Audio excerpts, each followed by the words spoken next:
Sur mon site, j'ai fait la différence en termes de pardon entre les personnes qui ont pratiqué l'abus rituel satanique de manière délibérée et celles qui ont été contraintes. Alors, bien sûr, il y a différents types de contraintes, et pour ceux qui se confesseront, il sera tenu compte du degré auquel ils ont été contraints. Mais je voudrais m'adresser, je dirais, à un sous-groupe de ceux qui ont pratiqué l'abus rituel satanique de manière délibérée, à savoir ceux qui l'ont fait sans avoir conscience du mal qu'ils faisaient. Alors ça peut paraître bizarre, mais je vais l'expliquer. Mais avant, je voudrais faire un petit préambule pour revenir sur le fait que je dis souvent que les satanistes haut gradés sont des abrutis, parce qu'effectivement, il faut quand même être sacrément stupide pour se faire croire qu'on va être récompensé de faire le mal. Ce qui résume à peu près la doctrine sataniste. Il se trouve que j'ai pointé du doigt 8 failles de la doctrine sataniste, j'en ai découvert récemment une 9e.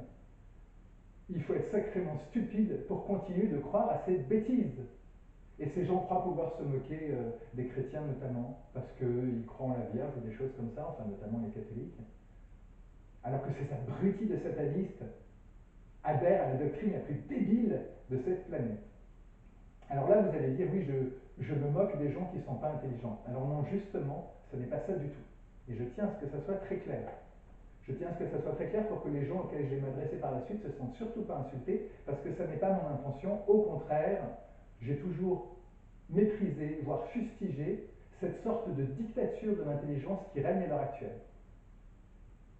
Il est mal vu de se moquer des gros, ça ne se fait pas, encore heureux. Il est mal vu de se moquer des moches, voire des difformes, ça ne se fait pas, encore heureux. Il est mal vu de se moquer d'une race ou d'une autre, encore heureux. Il est mal vu de se moquer des petits, encore heureux. Par contre, il est tout à fait acceptable, semble-t-il, de se moquer des gens qui sont un peu moins intelligents que les autres. Alors ça n'est pas du tout, mon état d'esprit. Ce dont je me moque, c'est des abrutis qui se font croire qu'ils sont supérieurement intelligents. Quand on se fait croire qu'on est supérieurement intelligent, quand on se prend pour des êtres supérieurs, notamment sur le plan intellectuel, et qu'on adhère à la doctrine la plus stupide de cette planète, ceci de père en fils depuis des millénaires, là, ça me pose un sérieux problème et je méprise au plus haut point ces gens. Je ne méprise pas les gens qui sont d'une intelligence moyenne, voire d'une intelligence inférieure à la mienne. Que ceci soit bien clair, parce que ceux justement qui se font croire qu'ils sont supérieurement intelligents pourraient traiter d'imbéciles ceux à qui ils ont menti et qui les ont crus. Je fais encore un tout petit aparté sur le fait que justement les gens intelligents ont tendance à dire, surtout les satanistes, qui ont un certain quotient intellectuel, c'est ça qui est terrible, ils ont un certain quotient intellectuel, mais ça ne les empêche pas d'être stupides, les satanistes gradés, encore une fois, ils ont un certain quotient intellectuel en général, mais ça ne les empêche pas d'être stupides au point de croire à la doctrine la plus imbécile de cette planète. Et ils se moquent volontiers des gens qu'ils escroquent, qu'ils enfument, on pourrait dire, qu'ils trompent, qu'ils leurrent, comme étant stupides, justement. Et je tiens à être clair sur le fait que la naïveté, ça n'est pas de la stupidité. D'ailleurs, il y a une chanson, tiens, ça me vient à l'esprit comme ça, il y a une chanson d'Olivia Rodrigo, ça doit être dans Vampire, je crois, le titre, où elle dit j'ai été bien naïve, j'aurais jamais cru être si stupide, quelque chose comme ça, je ne me rappelle plus, j'ai pas les paroles précises en tête, je n'avais pas prévu d'en parler, donc j'ai pas les paroles, je cite pas de mot à mot Olivia Rodrigo. Et il y a cette notion souvent que les gens naïfs sont stupides, alors c'est pas du tout la même chose. Pour moi, la naïveté, je dirais que c'est une, alors évidemment ça peut être un défaut par moment, mais je dirais que c'est une, sans parler de qualité, c'est une caractéristique des gens qui ont du cœur. Les gens bien, les gens qui ont du cœur ne mentent pas. Et souvent, cette innocence-là, elle est vue comme de la bêtise, parce que sous prétexte que les gens qui ont du cœur, les gens bien, les gens qui ont une certaine innocence, l'innocence de l'enfance, et il y a une différence entre être enfantin, en anglais, je ne sais pas bien le dire en français en fait, en anglais il y a childlike et childish, je prononce très mal l'anglais, childish ça veut dire infantile, voilà, alors que childlike ça veut dire, comme Jésus l'emploie, semblable à un enfant. Il y a une différence entre être infantile et avoir l'innocence d'un enfant. Voilà, c'est ça, je dirais, la bonne terminologie. Et une certaine naïveté, ça va souvent de pair avec la bonté, l'innocence et l'honnêteté. C'est-à-dire que les gens qui disent toujours la vérité, ça ne leur vient pas à l'esprit qu'on puisse leur mentir. C'est pas de la bêtise, c'est pas de la bêtise. C'est simplement que comme eux ils disent la vérité, ils n'imaginent pas qu'il y ait des gens, notamment les satanistes gradés, les pervers narcissiques aussi, qu'ils soient satanistes ou pas, qui mentent comme ils respirent. Et les gens qui sont honnêtes, eux, qui disent toujours la vérité, n'imaginent pas qu'on puisse être justement malhonnête à ce point-là. Donc, la naïveté, c'est pas de la stupidité, c'est plutôt de l'innocence. L'innocence qui est notamment le propre des enfants. Il est bien évident qu'il y a aussi des adultes qui ont cette innocence-là. Et quand Jésus dit « Laissez venir à moi les petits-enfants, parce que le royaume des cieux est pour ceux qui leur ressemblent », il parle de cette simplicité de cœur qui fait qu'on n'est pas forcément capable, parce que ça, c'est pas donné à tout le monde, d'aimer son prochain inconditionnellement. Et quand je dis pas donné à tout le monde, je prétends certainement pas en être capable, mais qui au moins sont des gens honnêtes, qui au moins sont des gens qui ne mentent pas, qui sont des gens qui ne cherchent pas constamment à duper les autres. Et je m'insurge justement contre le fait d'associer une certaine naïveté et la stupidité. On peut être très intelligent, mais parce qu'on a pour habitude de dire la vérité, que ça ne nous vienne pas à l'esprit que les gens mentent. Et donc, j'ai voulu faire ce préambule un peu long et très clair, parce que je ne voudrais pas que les gens auxquels on a menti et qui ont participé à la vérité satanique parce qu'on leur a menti se sentent insultés dans ce que je dis. Ils ont été certes naïfs, mais pas stupides. Alors, quelle est la distinction que je fais précisément? Encore une fois, il y a ceux qui ont pratiqué l'abus rituel satanique en toute connaissance de cause, en étant conscients du mal qu'ils faisaient, et en étant, là je le dis, suffisamment stupides pour se faire croire qu'ils pouvaient être récompensés de faire le mal. Et puis il y a ceux qui ont pratiqué l'abus rituel satanique en n'ayant pas conscience du mal qu'ils faisaient. Pourquoi? Parce que les gens, notamment les enfants, hein, quelques adolescents et aussi des bébés, ceux qu'ils ont torturés dans le cadre de l'abus rituel satanique étaient paralysés, et on leur a dit qu'ils étaient endormis. Et c'est là qu'est toute la différence. Quand on dit à quelqu'un qui a justement une certaine pureté de cœur, même si ça n'empêche pas qu'il faut déjà avoir étouffé un peu sa sensibilité pour aller torturer des gens, mais j'ai expliqué aussi que le cheminement sataniste, c'est ça. On apprend aux gens à se faire croire qu'ils sont humbles quand ils étouffent leur conscience et leur sensibilité. Donc il y a un apprentissage depuis son plus jeune âge, enfin depuis leur plus jeune âge, hein, parce que je ne suis pas pour le coup concerné, mais les satanistes apprennent depuis leur plus jeune âge à étouffer leur conscience, à étouffer leur sensibilité et à se baser uniquement sur la logique et à faire le mal en se persuadant que c'est bien. Mais il y a quand même des gens qui n'ont pas conscience du mal qu'ils ont fait pendant l'abus rituel satanique, parce qu'on leur a dit que les victimes étaient endormies, comme quelqu'un peut l'être pendant une anesthésie générale pour une chirurgie, mais que donc ils ne sentaient rien. Donc on leur a dit, tu tortures des gens qui ne sentent rien, tu fais pas de mal. Et ils y ont cru. Là, il y a une certaine naïveté, et encore une fois, je ne parle pas de stupidité. Maintenant, il faut bien comprendre que l'intérêt de torturer, de violer d'abord, hein, et de torturer des enfants, éventuellement des adolescents, mais aussi des bébés, il faut qu'ils soient vierges. C'est leur doctrine. Pour boire leur sang, c'est qu'à travers le viol et la torture, à travers la peur et la douleur qui sont générées par le viol et la torture, les victimes, le système nerveux des victimes notamment, peut-être d'autres glandes, j'en sais rien, mais c'est pas ça l'important, le sang des victimes se charge en adrénaline et en endorphine. J'ai expliqué ça déjà sur mon site et dans une autre vidéo. L'intérêt de violer et torturer les victimes avant de boire leur sang, c'est que leur sang se charge en endorphine et en adrénaline, qui vont avoir un effet psychostimulant, un effet psychoactif. Alors je l'ai dit, il faut être là aussi extrêmement stupide. Et je parle des abrutis qui se font croire qu'ils sont supérieurement intelligents, les gens qui manquent un petit peu d'intelligence, ou tout au moins qui ont une intelligence moyenne, voire inférieure à la moyenne. Je ne les traite pas d'abrutis. Ceux que je traite d'abrutis, c'est ceux qui savent parfaitement ce qu'ils font, encore une fois, et qui se font croire qu'ils vont être récompensés de faire le bien. Maintenant, entendons-nous bien. L'intérêt pour ces gens de l'abus rituel satanique, je le répète, c'est que le sang des victimes soit chargé en endorphine et en adrénaline. Or, si la victime est complètement endormie, complètement insensibilisée, il n'y aura pas de production d'adrénaline, il n'y aura pas de production d'endorphine. Ce qui fait qu'il y a production d'adrénaline, c'est que la victime a peur, donc qu'elle est consciente. Ce qui fait qu'il y a production d'endorphine, c'est que la victime a mal, donc elle ressent la douleur. Alors, il y a des gens qui savent parfaitement ce qu'ils font, à savoir qu'ils paralysent les victimes sans les endormir et sans les insensibiliser, mais qui font croire à ceux qu'ils amènent à l'abus rituel satanique que ces gens sont endormis, insensibilisés, donc c'est pas grave de les torturer, ils ne sentent rien. Alors, qu'est-ce qu'ils utilisent pour paralyser les gens sans les insensibiliser, sans les endormir? C'est probablement un dérivé du curare. On sait que le curare paralyse, il n'insensibilise pas pour autant.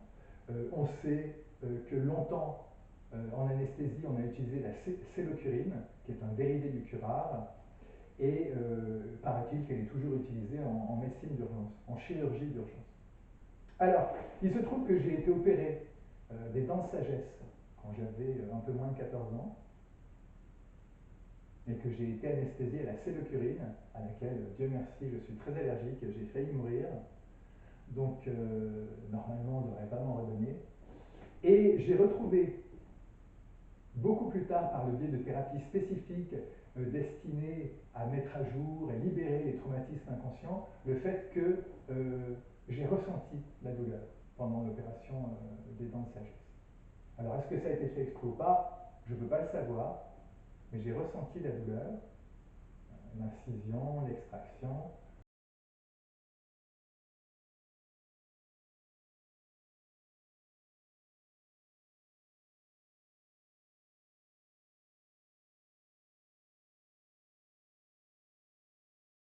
La sécurité sociale anglaise reconnaît le fait qu'il y a ce qu'ils appellent des accidents opératoires au cours desquels les gens gardent certains souvenirs de leur opération.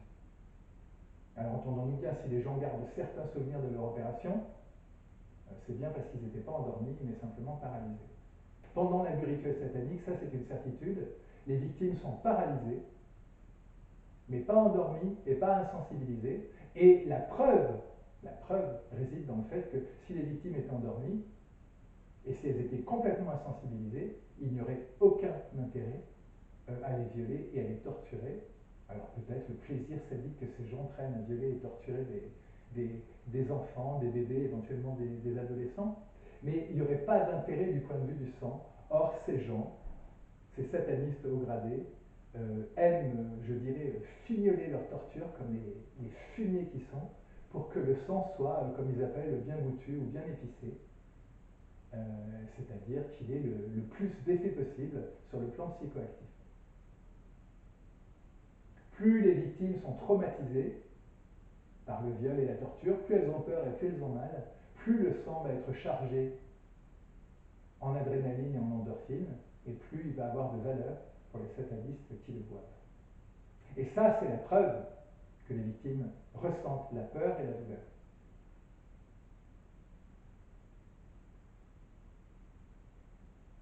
Alors il est bien évident que les gens qui n'ont pas forcément les connaissances, sans parler médicales, mais biologiques, j'ai fait un bac scientifique, j'ai toujours eu un esprit relativement scientifique, ça ne m'a pas empêché de m'intéresser beaucoup à la psychologie et à l'être humain, hein, mais j'ai quand même un esprit scientifique, et ça ne m'empêche pas de croire en Dieu. Et à l'âge de 17 ans déjà, j'ai vu une conférence d'Hubert Reeves, qui était un grand astrophysicien, je ne sais pas ce qu'il avait d'autre comme qualificatif, comme casquette, mais Hubert Reeves qui disait bien qu'il était un physicien, un scientifique, et qui croyait en Dieu, hein, il est loin d'être le seul. Les frères Bogdanov, eux aussi étaient des scientifiques et ils croyaient en une intelligence supérieure, alors qu'ils l'appellent Dieu ou pas, peu importe, hein. Ils ont écrit des ouvrages pour parler de ça. Il n'y a rien d'incohérent ou d'incompatible à être scientifique, cartésien, et puis de croire en une intelligence supérieure. Il n'y a rien d'incompatible. Mais donc je ne reproche pas aux gens qui n'ont pas compris qu'on leur mentait, je ne reproche pas aux gens qui n'ont pas compris que les victimes, tout en étant paralysées, étaient conscientes de ce qu'on leur faisait et qu'elles ressentaient la douleur. Au contraire, je leur fais remarquer que, je dirais, leur cas est beaucoup moins grave que celui de ceux qui ont torturé, violé et torturé, non seulement pour le plaisir, mais en toute connaissance de cause. Et je tiens à le dire parce que, d'une manière générale, ça fait partie du service que je rends à Dieu de pouvoir proposer le pardon à ceux qui voudront l'être. Et encore une fois, on n'est pas pardonné pour simplement oups, j'aurais pas dû, merci, au revoir. Ça va un petit peu plus loin que ça, mais ça fait partie du service que je rends à Dieu de proposer le pardon à ceux qui ont du sang sur les mains. Et je tiens, même si quelqu'un qui aurait torturé délibérément aurait pu, délibérément et entièrement conscient du mal qu'il faisait, aurait pu être pardonné, ça commence à devenir un peu, je dirais, délicat parce que ça fait 17 ans qu'on me drogue et qu'on me torture pour me faire taire. Ça fait 5 longues années que je m'adresse à ces gens en leur disant de se sortir les doigts du nez, hein, pour être poli, et de prendre des risques parce qu'on ne va pas leur rendre gentiment sur un plateau, gratuitement, l'âme qu'ils ont vendue pour tout un tas de privilèges matériels, et que ces gens restent chez eux tranquillement en attendant qu'on leur rende leur âme. Je vais expliquer, ça ne marche pas comme ça, et ça commence à bien faire, mais je tiens à être clair sur le fait que je n'ai pas de jugement, notamment, en tout cas, je dirais même que j'ai une bienveillance particulière, d'une part pour ceux qui ont été forcés à pratiquer l'abus rituel satanique et qui le regrettent, qui regrettent amèrement de l'avoir fait même s'ils ont été forcés. Et j'ai aussi une bienveillance particulière pour ceux qui n'ont pas compris l'étendue du mal qu'ils faisaient parce qu'on leur a menti. Et non seulement je ne leur jette pas la pierre, ça n'empêche pas qu'ils ont besoin d'être pardonnés, hein, entendons-nous bien, et de faire ce qu'il faut pour être pardonnés, parce qu'ils ont quand même étouffé leur conscience et leur sensibilité, et ça, encore une fois, c'est le drame du satanisme. Mais je ne leur reproche pas d'être stupides, je ne leur reproche pas de ne pas avoir compris l'étendue du mal qu'ils faisaient. Je dirais que je les accueillerai encore avec bienveillance, bien qu'ils aient pratiqué l'abus rituel satanique de manière délibérée, mais en n'ayant pas pleinement conscience de ce qu'ils faisaient. Et je fais une différence entre eux et les fumiers qui ont pratiqué l'abus rituel satanique en toute conscience, ces abrutis qui sont persuadés qu'ils vont être récompensés d'avoir fait du mal, et qui en plus se permettent de continuer de me harceler dans l'espoir que ça me fera taire. Cela, sauf miracle, ils sont concernés par Matthieu 10, 11 à 15. Tant pis pour eux, ça fait 5 ans que je leur tends la main, ça fait 5 ans qu'ils préfèrent me taper dessus. Même Jésus a dit de tourner le dos aux gens qui n'écoutaient pas. Hein. Il ne s'agit pas de mes limites humaines, genre non, c'est trop pour moi, je ne peux plus. Non, même Jésus a dit de tourner le dos aux gens qui refusaient d'écouter. Hein. Matthieu 10, 11 à 15. Hein. Il a aussi dit de ne pas donner de la confiture au cochon, Matthieu 7, 6. Hein. Donc, enfin, il a dit des perles. Quand j'étais enfant, on disait de la confiture. Dans la Bible, maintenant, il y a écrit des perles. Mais peu importe, Matthieu 7, 6, hein, c'est très clair. Hein. Même Jésus, il ne pardonnera pas tout le monde, hein, contrairement à ce qu'on se fait croire. Hein. Donc, pour être pardonné, il faut de la sincérité. Il ne s'agit pas de venir me voir en disant bon, allez, je vais me confesser, puis je vais mentir. Genre, je vais dire que j'étais pas au courant qu'ils étaient conscients et qu'ils sentaient la douleur. Parce que justement, les gens qui viendront vers moi, que ce soit pour recevoir un enseignement ou pour se confesser, pour ceux qui voudront le faire, il faudra qu'ils aient été approuvés par Jésus par le biais de l'imposition des mains, et que pour recevoir pouvoir d'imposer les mains au nom de Jésus, et ceci par mon intercession, il faudra entre autres promettre de ne pas me mentir. Donc ceux qui viendront se confesser, il faudra qu'ils soient honnêtes